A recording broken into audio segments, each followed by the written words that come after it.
We're going to be in the book of Ecclesiastes today.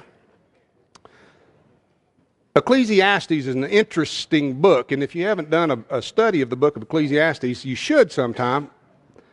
But understand the purpose of the book of Ecclesiastes is to explain what life under the sun means. And under the sun is, this is what happens in real life, real time here. And if this is all there is to life, then it makes no sense. And I'm very young for 53. And I have some experience. And I would have to say that if in this life, if this is all there is, if like we go through this deal, whether it's 40, 50, 60, 70, 80 years and we're done, if this is all there is to it, this makes zero sense. What's the point? Because you live in disappointment and frustration. And so Solomon, the preacher, as he calls himself, looks at life in all of its weirdness and all of the things that make up the day-to-day. And he said, under the sun. And so this is a comparative of what life looks like here versus what is better. What does God desire? And if we have life above the sun, what does that look like? So in chapter 4, we're going to be reading. In fact, I only told them part of it, but I'm going to read the whole thing. So I'll be you'll pick up on the screen at verse 4. Again, I saw all the oppressions that are done under the sun, and behold, the tears of the oppressed, and they had no one to comfort them. On the side of their oppressors there was power, and there was no one to comfort them. And I thought, the dead who are already dead, more fortunate than the living who are still alive. But better than both is he who has not yet been and has not seen the evil deeds that are done under the sun. I want to pause. For an introductory statement, this one's kind of dark. Just saying. He's looking at all of the turmoil and the inequality in the world and the way things are happening. There are people that are oppressed. There are people that have plenty and people that have nothing. And he looks at it and he said, nobody cares. And he said, I thought to be dead's better than to be alive. In fact, the ones that are far better are the ones that haven't even been born yet, because they haven't had to experience the weirdness and the evil and the injustice of the world. And so that's his premise. He says, I'm looking, and let's just be real honest. Life is hard. It really is. And the world we live in is not fair, as much as we want to make it fair. Church, what is fair? A place you take your pigs, exactly. That's all that fair is. Because there is nothing just under the sun, in this life, in the flesh, in this world. So the writer says, I looked at that. And then in verse 4, then I saw that all toil and all skill and work come from a man's envy of his neighbor. This also is vanity and a striving after the wind. The fool folds his hands and eats his own flesh. Better is a handful of quietness than 2 hands full of toil and a striving after wind. Again, I saw vanity under the sun. One person who has no other, either son or brother, yet there is no one to end all his toil. And his eyes are never satisfied with riches, so that he never asks, for whom am I toiling and depriving myself of pleasure? This also is vanity and an unhappy business. 2 are better than 1, because they have a good reward for their toil. For if they fall, one will lift up his fellow. But woe to him who is alone when he falls and has not another to lift him up. Amen. Again, if 2 lie together, they keep warm. But how can one keep warm alone?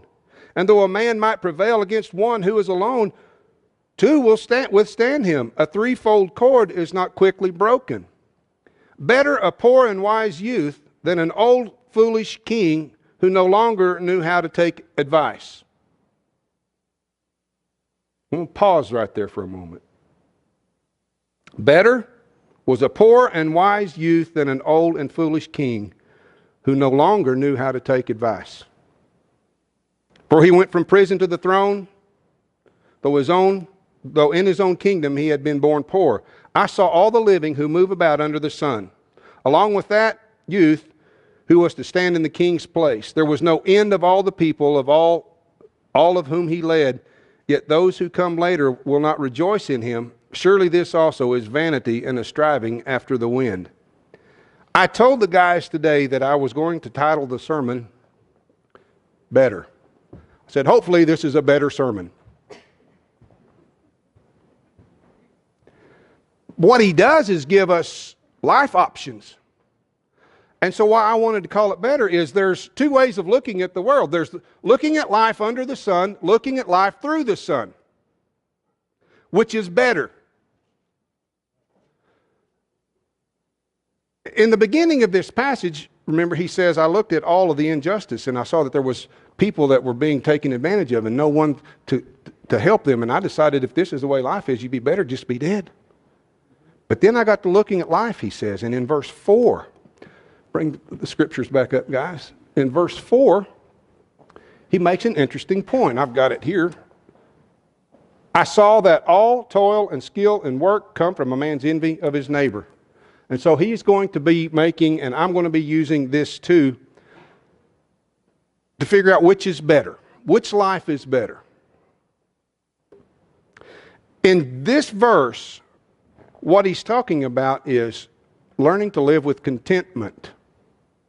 What is better? To live under the sun, striving?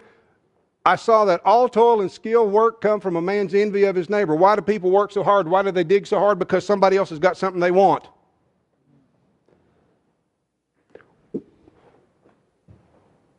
Why does every neighborhood in this area get bigger and the houses more expensive?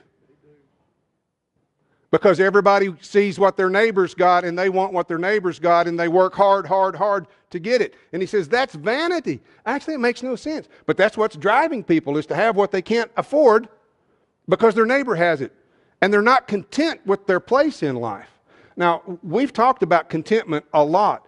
And contentment is not based on what you have, it's how you view what you have. If you're old enough, and some of you are, to be left unnamed, to remember the generation that grew up during the Depression, if you were raised by them, contentment for that generation was totally different than contentment in today's generation. Would you agree with that? My dad, for example, was content to not have a phone. Today's generation will turn around and drive back home 7 miles if they forgot their phone. And that's a simple thing. But he's talking about contentment. And then he gives two sides of what happens when you're not content. One is that you become a workaholic. First, he talks about the guy that is motivated by everything that everybody else has got, and so he just works and works and works, and he becomes a workaholic. And he's constantly building more and doing more and trying to be bigger and bigger and have more and more and more. That's what these verses are talking about. I saw that all the toil and skill and work come from a man's envy of his neighbor. And then verse 5, but the fool folds his hands and eats his flesh. Now that's weird. What does that mean? What it means is, it's the guy that refuses to work and just sits.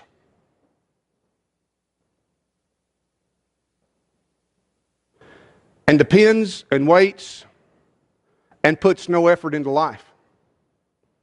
Becomes dependent upon others. He's just sitting there. Man, I've prayed long and hard about how far I want to run this rabbit, because we live in a culture that is entitled and dependent. And it's bad. It's very, very, very bad. And he says both of these extremes, you have one guy that's spending all of his life working and one guy that's spending all of his time trying to get out of work. And there's not a content that I am where I am and I can work, and with what I have I can be content and my life can be all that it needs to be. You have these two, and some people, rather than joining in, just drop out. One of the saddest things that takes place is that there seems to be no middle ground. There is a way to do it better. Rather than being continually driven and working constantly to gain everything and everything and everything, or rather than just sitting and saying, I'm not going to do nothing, I'm going to let somebody else do it, there is something better. And that is verse 6, a handful of quietness. I love this verse. Better is a handful of quietness than 2 handfuls of toil and the striving after the wind. I would rather have a little in one hand and be calm than have a double handful and be chasing the wind trying to hang on to it, wouldn't you? Anybody ever overloaded yourself in life? Anybody guilty of that? Anybody ever overloaded yourself financially or with commitments? Like you just keep adding and doing and doing and doing and doing, and you lose contentment. Well, the prescription that he gives that fixes all of this is real simple. The Bible has tons of warnings about the dangers of chasing after material prosperity. It talks about being content with where you are. Paul says that I have learned in whatever state I am. Yeah, I'm not going to do the Oklahoma thing, okay, guys? Oh, I just did, didn't I? Okay. Whatever state I'm in, I've learned to be content. I can be content with food or without. I can be content with a lot or with a little, because the circumstances do not dominate my thinking. What dominates my thinking is how blessed I am to be a child of God, and He has given me all that I need. And that brings us to the point, and this is a plug for the Reynolds and their Dave Ramsey. So here's your free financial peace plug, okay? Someone has said, and I don't know exactly who that someone was, that debt is the driving force of why people work. They're in debt, and they keep working to get out of debt. Someone also said, and I love this one, that credit cards let you start at the bottom and dig a hole. Isn't that true? They let you start at the very bottom and then dig a hole. And so being content with what God provides and content with what you have allows you to avoid these 2 extremes. The first extreme is that you work so hard that you lose sensibility about what really matters, and you're so driven to have that you lose everything. And I think the second one, the guy that's just sitting and folding his hands, is a result of what happens if you keep pushing so hard. You burn out and quit. I'm just going to give you a couple of things to think about, and I don't want this to all be about finances, but most of the time the reason people push and drive so hard is to get more stuff. And I've been selling cars. Well, I'm not really selling cars. I work for a car salesman dealer deal, and I'm a horrible car salesman because I don't like selling. But this is what I'm going to just make a statement that fascinates me. Is that I get more calls per day asking, do you guys in-house finance or do I have to use a bank? I go, no, you have to use a bank. Okay, thank you. Click. I find that about 1 in every maybe 5, 6 deal sheets that we write and send to the bank for financing qualify. People are in so much debt that they can't breathe. They can't do anything. And what's been driving it? It's this worldview that I have to have everything and everything and everything that everybody else has, or my life is not complete. Remember that Paul said to Timothy, we brought nothing into this world, and we will take nothing with us when we leave. And we have to be mindful about the things that matter. If you are working so hard to gain so much stuff that your children will have to sort through 20 storage units, stop. Just stop. You don't need it. They don't need it. And it is affecting your ability to live at peace and contentment in this world. Me and Sandra have found the key to contentment in our world, and that is get rid of everything. Everything. I've got a storage unit up there that I'm just holding till the March auction. I don't want stuff. In fact, when people want to give us stuff, I almost get the hives. No, I don't want any more stuff. I've got more stuff than I need now. Anybody else found that when you declutter your life with stuff, that contentment begins to take over? Well, now let me say this in a real spiritual sense. If you will declutter your spiritual life and just take the basics, listen to the word of the Lord, spend some time in prayer, connect with the body of Christ. Let your spirit declutter and quit chasing and beating after the wind, you too will find spiritual contentment. They are connected. And might I recommend, get a large roll-off dumpster. Okay. So he talks about contentment. And if you want to find a life under the sun that's better than what everybody else is doing, then declutter your life, focus on the Lord, be content with what God puts in your hand, and quit chasing the dream that is actually a nightmare. Just enjoy the day and what you have. I remember, this is so true, when Sandra and I got married, I remember the awesomeness of going on a date once a month and spending money eating out. That was like, whoa, this is a big deal. And it was at Sonic. It was amazing. And anybody else remember back in the day when to go get a hamburger or something was like a big deal? Because you just didn't do that. There was no money. It wasn't a good stewardship of your money. How many of y'all ate out more this week than you cooked at home? Oh, man. How many of y'all really did, but you don't want to raise your hand? Raise your hand if you don't want to raise your hand on that. There you go. You see, we use all kinds of things to convince us that we need more. No, we don't. We really don't. We need less under the sun so that we can enjoy the days that we have. Because our days are few. They are few. Okay, second thing, 9 through 12. 2 are better than 1. They have a good reward for their toil. For if they fall, one will lift up his fellow. That's good, isn't it? And that can be like if you physically face plant in the parking lot. Or if you're just struggling and stumbling through life and you need somebody to come along once in a while and pick you up spiritually, emotionally, whatever. 2 are better than 1.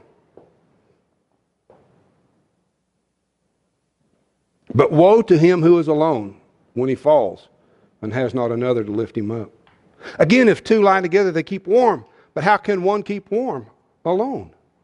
And though a man might prevail against 1 who is alone, 2 will withstand him.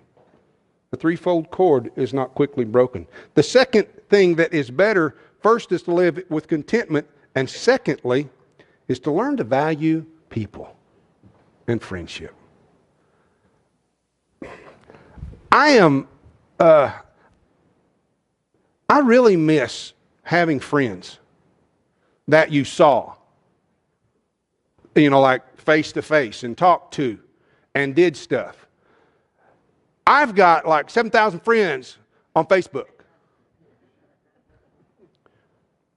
I don't really have that many, but I've got a lot. I got a lot of friends on Facebook. And I promise you that my Facebook land friends, the majority of them would not know if I face planted in the parking lot because I never see them. We have no interaction. There's no life lived together. Now, I could post pictures of the scar and the scrape, and everybody go, oh, man, wish I'd have been there to help. Well, yeah, but you're in Connecticut, so it doesn't work. We've built a false sense of friendship and relationship in this Interesting world we live in, under the sun, where everybody is a friend and no one has a friend. He says, wait a minute. Two's better than one. You need to have people in your world. Real live people that you can see and talk to and hug and shake hands with and do things together. You need to interact with people. One of the joys under the sun is understanding the value of friends. And 7 and 8, he talks about the misery of solitude. How many of y'all, now, I'm going to be real careful. Some of y'all don't like people. Right? And you say, well, I need my alone time. Well, it is better for everybody if you get some. Because you're the problem, not them. I didn't look at anyone in particular. Again, I saw vanity under the sun, one person who has no other, either son or brother. Yet there is no end to all his toil, and his eyes are never satisfied with riches, so that he never asks, for whom am I toiling and depriving myself of pleasure? This is vanity. It's the guy that's working, but he has nobody to share it with. Somebody that is just going through life as hard as they can go, gaining all they can, but they got nobody to share it with. What's the point? And that's what he says. Why would you do that? Misery and solitude are best friends. If you cut yourself off from people, you will find yourself being miserable. Why? Because we were created to have relationships. First, remember, we were created in the image of God and in His likeness. We were created to have a relationship with God. The first original relationship of all time was between Adam and God. And then Eve come along. Hey, I didn't mean it that way, brother. And so now there was a new relationship. But we are not created for solitude. We're not. But we also need to be very cautious of those that we hang around. Because not everybody has your best interest at heart. There are those that will hang with you as long as you have. And when you run out, they're gone. Jesus talked about that, remember? In the parable of the prodigal son. And he ran away, and he had all the money, and he had friends, and the money was gone, and he was alone in a hog pen. And he found the misery of solitude right there. And so be cautious about who you surround yourself with. The friends. Everybody on Facebook ain't your friend. And everybody that says they're your friend is not your friend. Would you agree with that? Under the sun.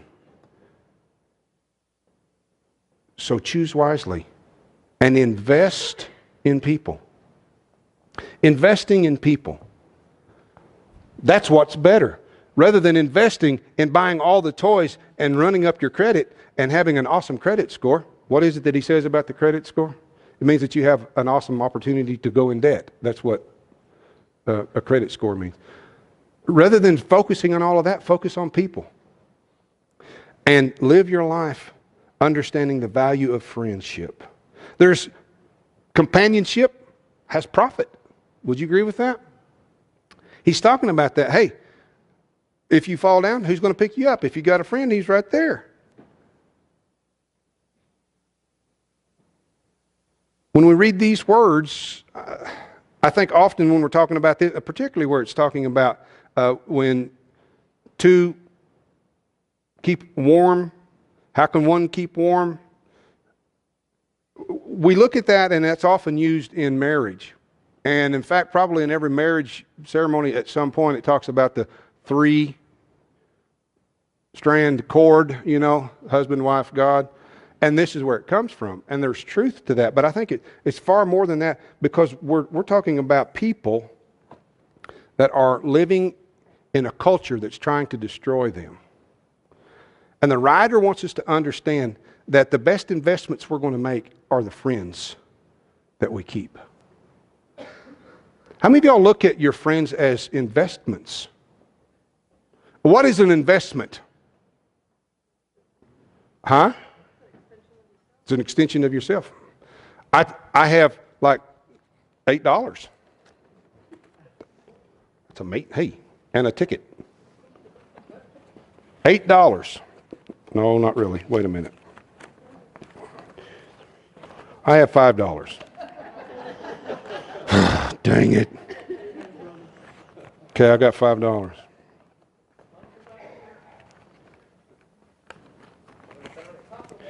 Hey, stop it. I'm making a real spiritual point here and you're interrupting. I have $8. And let's say this is the only $8 I have, because at the moment this is probably the only $8 that I have on me. And so I can trade it for goods or services, correct? I can say, Dale, I'll give you $8 for your cane. Well, it's really $5, but yeah. And I would exchange, and I have a cane. And Dale would have this, and then he would go buy another cane for $4. And he would have made $1. And you can trade it for goods, you can trade it for service. But if you take this and you put it somewhere where it will gain interest and it will begin to make money. Now I have $8. Thanks, man. See, he is investing in his friend right there. And this, my brothers and sisters, is how we make money at church.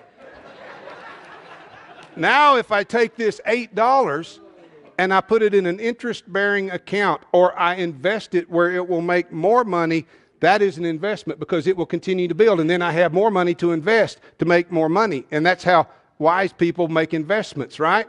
You don't make investments on payments.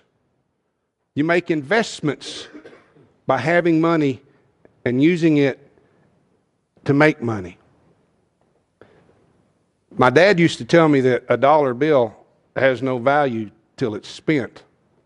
It's just a piece of paper. And that's really true. So we understand the investments of finances. Now I want us to think about investing in people. When we look at people as investments, I'm not saying I'm going to get all that I can get out of them. Oftentimes that's what happens, right? People want to be your friend because you got something they need, and they'll use you till it's all done, and then they're gone. But what happens with investments is I build a relationship with Brandon, and Brandon brings somebody else into the relationship, and now my relationship circle is beginning to grow, and I'm investing in them, and they're investing in other people. And really making disciples, doing what Jesus said, is investing in people. It means that I'm investing in the life of someone, the knowledge that I have of Jesus Christ, then they're investing that into someone, and then they are investing that. And this, you see how that begins to double and triple, and you make a huge investment in people. That under the sun is a blessing. When you have relationships with people. And $8. Thanks, Chuck.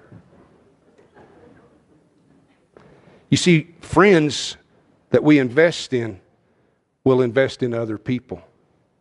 They will give us encouragement. We can work and do more together. I'm excited about the opportunities that we have to help the church in Puerto Rico with the auction. Because that means that with a small investment, all of us can put a piece of something of value into this auction, but altogether we can do a big work for some people. Does that make sense? That's what investing in them. And as we focus in life under the sun, may we never forget the value of friends and investing in people. At the end of your life, and I'm just going to say this as clearly as I can, and I know you're tired of me talking about my dad. Well, get over it. I love my dad. My dad was an awesome guy. And my dad died, and we lived in a podunk town of like 600 people. And my dad did not leave us wealthy. He didn't leave us broke. He just left us. Not a lot, but enough. But this is the interesting thing. Back in that part of the world, they have a thing called family night. They do some here, that's like the night before the funeral. The family goes and everybody comes, and you stand by the casket and everybody comes through. There was over 400 people that came to that little funeral home that night in a town of 600. Just let that sink in for a minute. He didn't leave He didn't leave the community a large financial investment. His name is not on a building, a sidewalk, or a city park. In fact, his name's nowhere in town. But on the night that his family was standing there mourning his loss, 400 plus people signed the book and came through the line in a town of 600 people. What's a wise investment?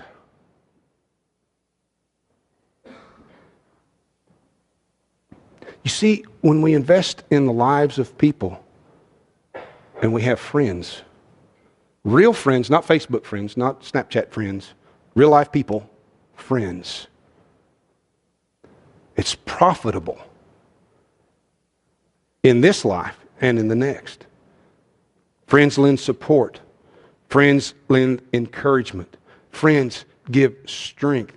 Friends give purpose. And $3. You're exactly right, brother. I got $8. Okay, let's say I had $12. Okay. I'm sorry. That was just wrong. That was just wrong. Okay. Let's get back to things of the Lord, okay?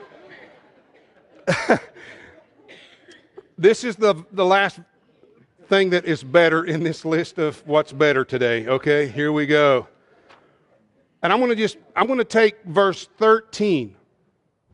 The rest of that story is interesting because it seems as though Solomon is giving a story about a poor boy that was brought up and raised in the kingdom and somehow or another became king, and the king that had always been on the throne was brought low. And it's kind of an interesting story. I don't know exactly who he's talking about, but verse 13 says something that is extremely profound. And this is one of those, this is the better way to live under the sun. Better was a poor and wise youth than an old foolish king who no longer knew how to take advice. You want to live a better life in this world? Be teachable. The most miserable people are those that are not teachable. This king died miserable. Why? Because he could no longer take advice. The young poor boy grew up and became king. Why? Because he listened and was wise. Oftentimes, as we go through this world, we find that we all at once decide we know everything. And if you've never done that, you will. And then someone will come along and show you how little you really know. Remaining teachable, why is it important? And why does it make life better? How many of you all know of someone that no matter what you're talking about, they know all the details and are better than you at it? I know people like that.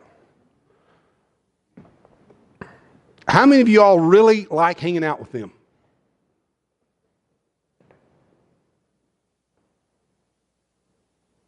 How many of you all know people that intentionally avoid those people? Like, you see them coming, like, oh, man, I got the flu. You see, when we move past the point of being teachable and we think we know, and I know what's wrong with you, and if you would fix you, then everything would be okay. No, it's not. What about me? If I know what's wrong with me and I can work on that, you know what's wrong with you, you work on that, everything gets better. But if you're not teachable, if you think you have it all figured out, if you think everything is everybody else's problem and everybody else's fault, you're not teachable. And you will find your life miserable under the sun. Because life at every turn is a teachable moment. Every moment, every breath is a teachable moment in life.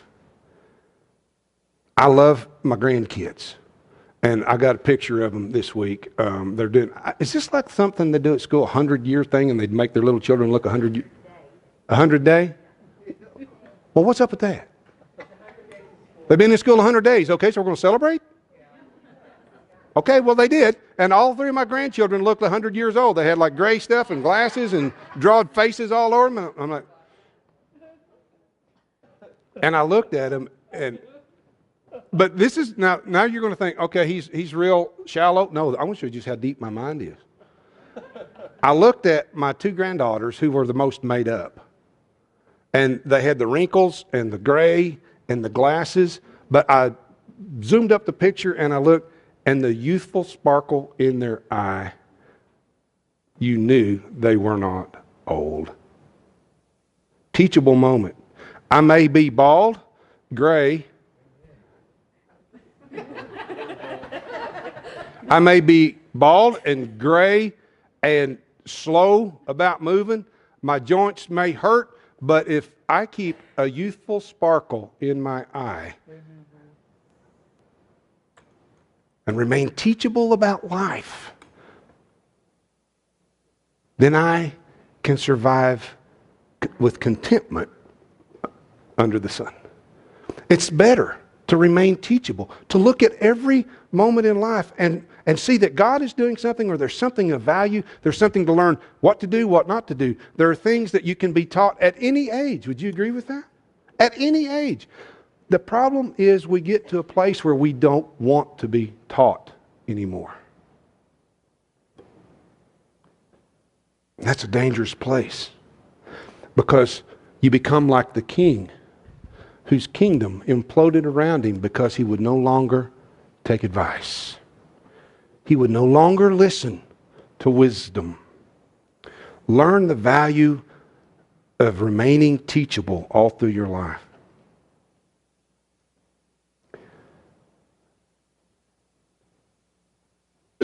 Better to live in contentment than to chase with two hands full, beating against the wind, trying to grab all you can get.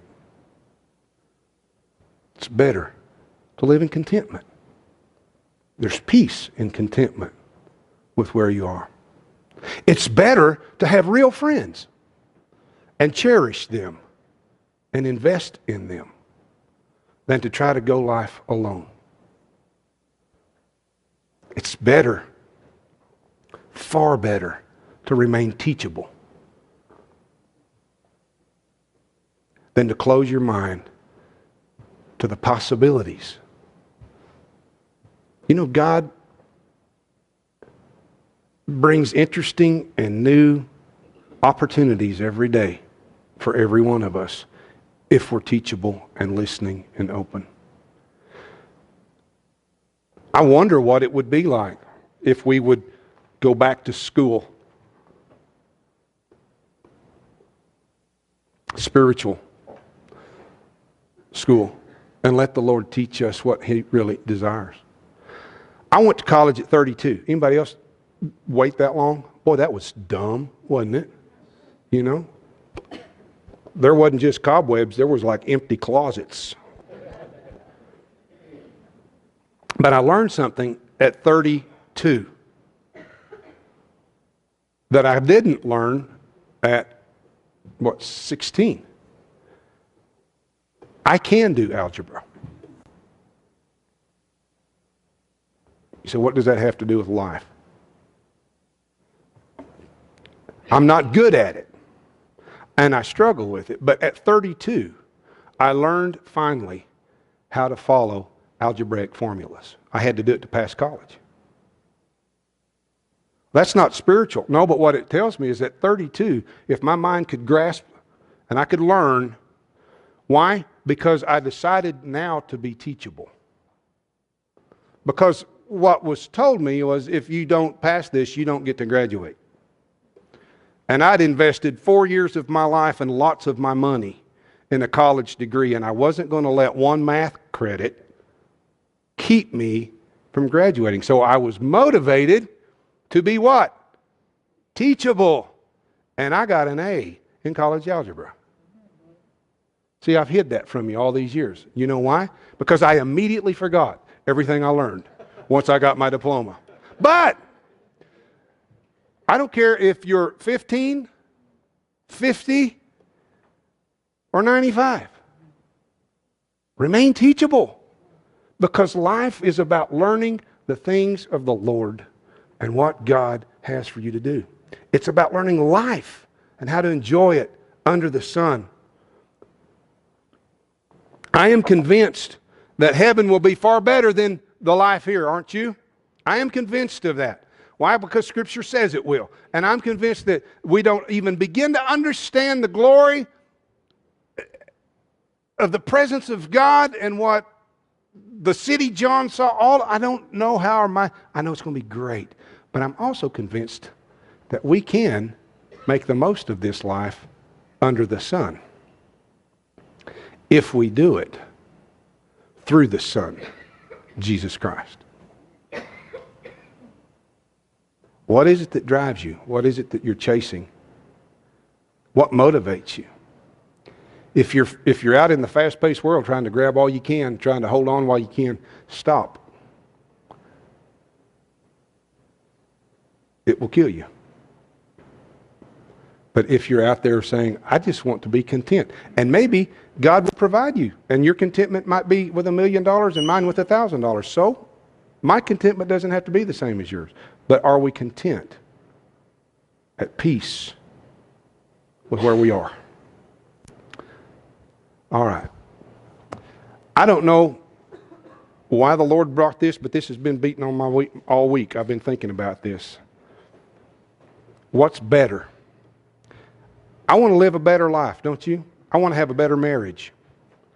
I've got a good marriage. I want to have a great marriage.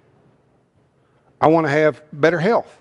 I want to have a better church. I want to be a better pastor. I want to be better. I want all of us like better. Better's better, right? But better takes work.